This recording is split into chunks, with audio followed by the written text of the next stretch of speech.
Part 1. Meeting the need of public participation. 1. The context. The demand grows. The idea that architecture is a community concern has an ancient precedent. In the early days of our society and today in many developing countries, community building, barn raising, and church building have fulfilled an essential part of social life. They raised not only structures but the height of community vitality as well. These societies would regard the absence of community building as a sign of social degeneracy.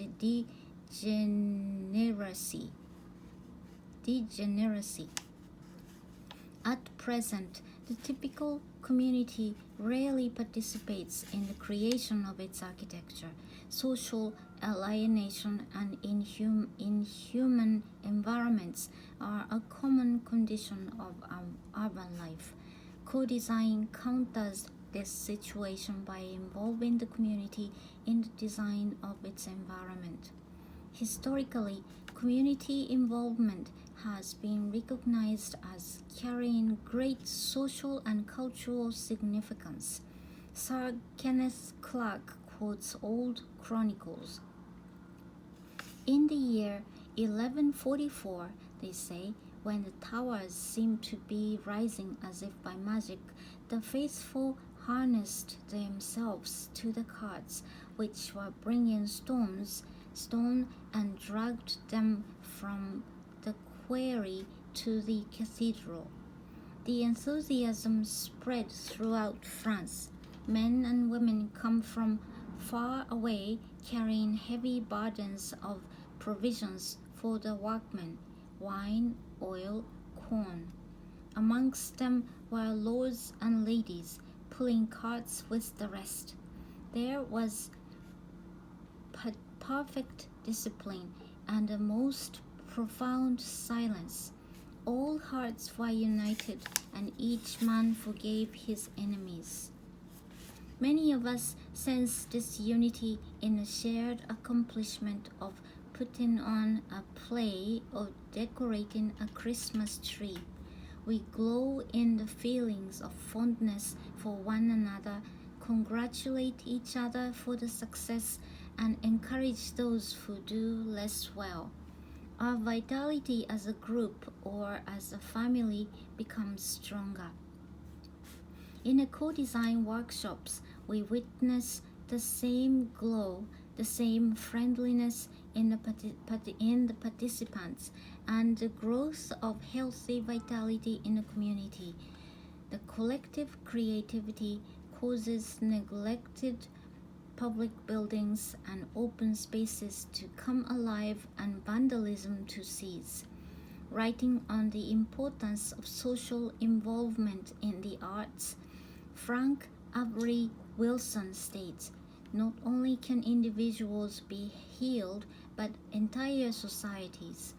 Healing not only as a localized effect in organic and psychiatric conditions, but in the disease of group and social relationships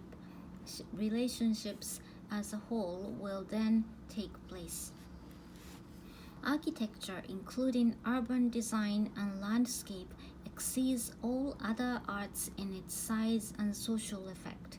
Public architecture especially provides the setting for society and forms an integral part of the fabric of a daily life. As a source of social involvement in the arts, architecture stands unrivaled for its magnitude and constant immediacy.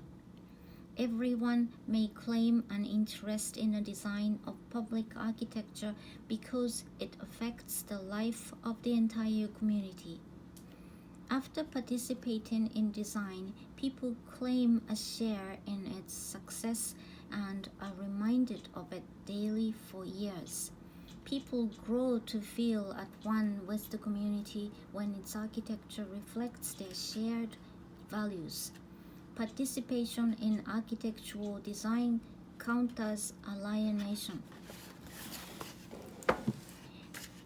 and increased interest in public architecture.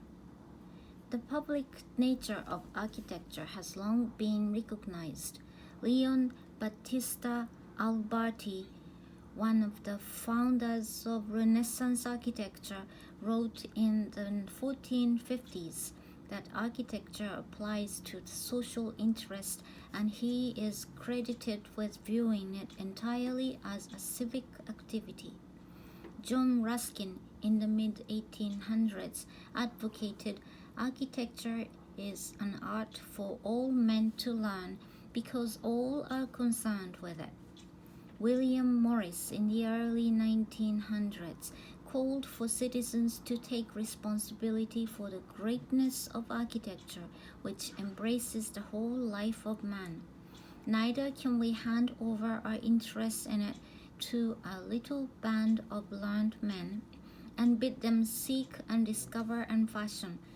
This we ourselves, each one of us who must keep watch and ward over the fairness of the earth and the comfort of our cities. Now we have a new condition brought about by a century of public education, a world largely at peace, and a surge of knowledge. People are demanding a say in the design of their environment and are more articulate than ever before.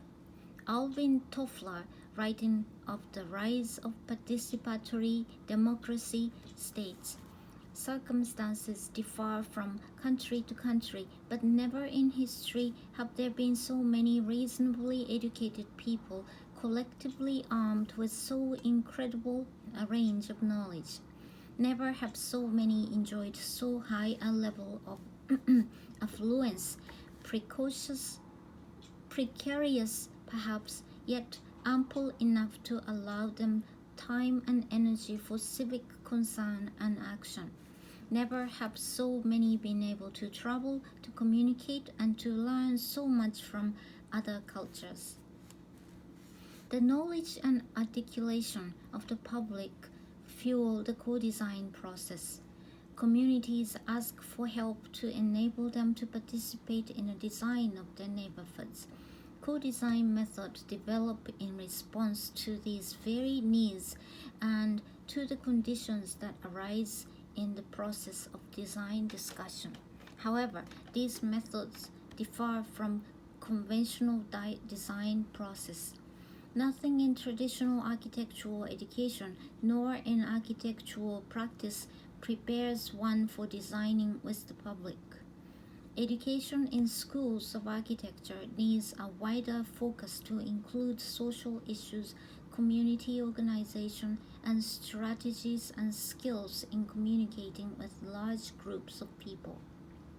Visualization skills needs to be developed to a high proficiency, and architectural design abilities increased to include interior design, planning, and urban design.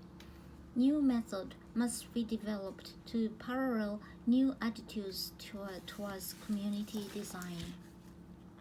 In some respects, the new methods run counter to conventional practice. For example, rather than follow the traditional process of architectural communication, which begins with the plan and ends with the perspective, co-design reversed the process. When one recalls scenes of past experiences, they appear in the mind's eye. Future scenes may be similarly imagined. Thus, the key to communication about a future scene is visualization. In the co-design process, we draw the perspective first to help the viewer imagine the experience of the scene. Then the discussion for the design of the place proceeds with greater understanding. After the scene has been designed, we draw the plan of the room or space to explain the scene and add dimensions. Perils of traditional process. The traditional method governments use to consult with people on proposed developments are often insufficient for design purposes. Referendums, public hearings, and public meetings leave those who are concerned with community design doubtful that results represent community options. Many aspects of these processes limit the individual citizen's ability to participate in planning. The adversarial nature of the proceedings encourages negative opinion. The lack of notice about meetings and of timely access to information limits the depth of understanding of issues. Only one person at a time can speak, allowing the most articulate and vociferous to dominate, and the format itself lacks procedures for visualizing creative alternatives. As a consequence, results tend to be limited in their usefulness to designers. The Citizen Planning Committee in a traditional design process appoints a small selected group to be responsible for discussion with designers and to make decisions on behalf of the community. As design discussions continue, this group finds itself more knowledgeable about the issue than other members of the community. In widening the discussion to the larger community, it requires a format for discussion that avoids the difficulties of the traditional processes. If the group is unable to communicate, the larger community grows to feel that this small group is distant, set in its opinions, responding to the interests of an elite in the community. Even worse, it may be suspected of advancing its own interests. To this select group, the prospect of public discussion becomes fearful, risking a split of rival interest groups in the community or inviting a storm of scornful anger upon itself. The designer's no-win bind. The design professionals who present development proposals in the traditional manner at public meetings may find themselves in a no-win bind. The more detailed their presentations are, the more they invite criticism. The better their drawings and models are, the more they are accused of having everything already decided. A form of atrophy may set in. Lacking detailed positive response, they may cut out what is criticized, reducing the features of the design. Often they replace the omitted features with nothing. They begin to communicate their intentions less and less. Negative response can delay the design decision, and delays in approval can devour the design fee. The rejection of the design at the public meeting may mean a complete redesign of the project. Most likely there will be no extra budget to cover the redesign. Moreover, there is unlikely to be any positive indication of what might be acceptable next time, only negative responses that indicate what to avoid. There is a risk that the designer's attitude towards the public may deteriorate as a result of a disastrous meeting. To young designers, the recent graduate, particularly those with strong motivation to improve the city environment for the benefit of the public, the experience of a bad public meeting can be traumatic, discouraging them from further attempts at public participation. Not the best attitude with which to face the rising demands for user participation. In extreme cases, when a government or developer forces the issue amid heated and well-publicized controversy, the cost of failure can be high. In one case, a major civic center, the failure of the project cost nearly $500,000. Of this, approximately $300,000 was spent on architects' fees and approximately $100,000 was for the public referendum that narrowly defeated the project. In such cases, the architect who fronts for the unpopular development proposal risks being identified as the cause of the controversy and the waste of money. Afterwards, all developers and governments in the region may show a reluctance to employ on public projects an architect who is held in such public disdain. These are risks the designers face if they rely on traditional methods of communication in their involvement of the user. The design professions urgently need new ways that will avoid these risks. From private to public design dialogue.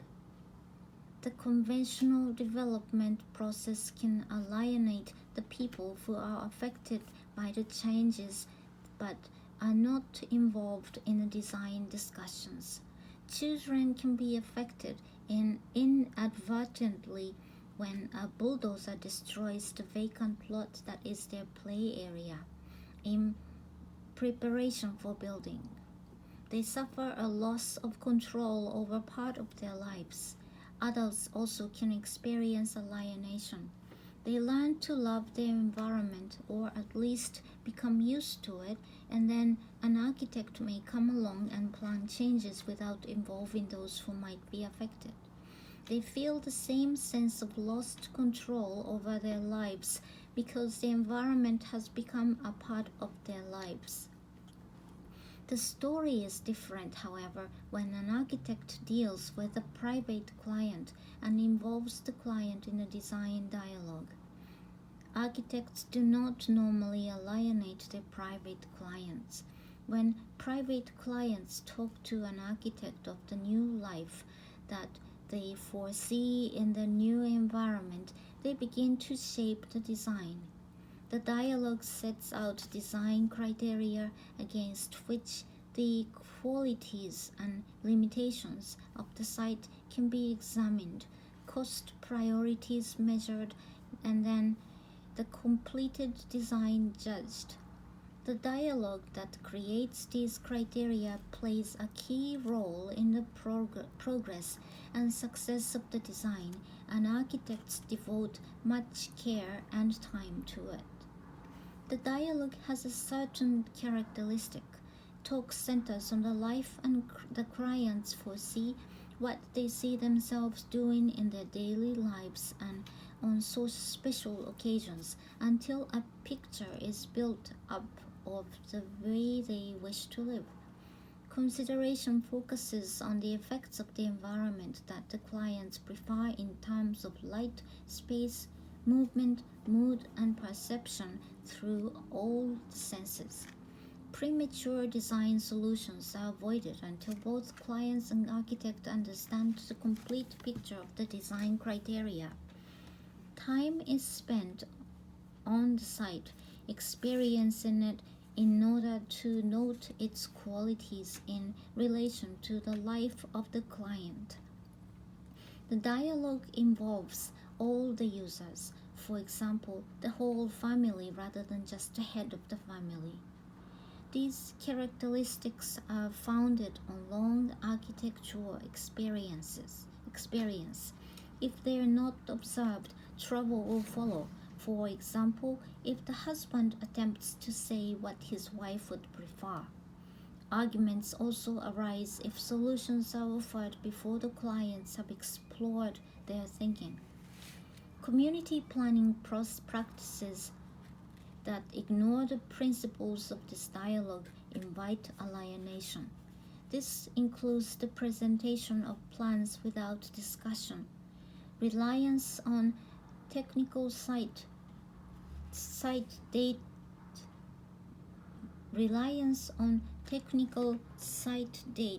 that ignore the patterns of life in a place rather than actual site experience, and the total dependency on design criteria based on demographic surveys.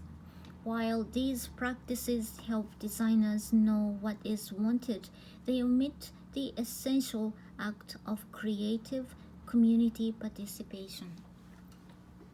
The key that reduces urban alienation. The act of enabling all members of the community, young people and adults, poor and rich, powerless and powerful, to enter into the design dialogue is the key that reduces urban alienation. The designer today must consult with the larger public. The call is to open up the design discussion to all those who might be affected by the changes. Undoubtedly, it is quite a task, but it can be accomplished, and we will show the co-design way to do so. Success brings with it more than a solution to the problems. A new order appears, or rather, in light of the previously cited quotations, an old order reappears. A relief from the fears of unexpected and unwanted changes compounds with an exhilaration in the shared creativity. It reaches the heights of peak experience as aspirations originate within the community and develop into visions of accord.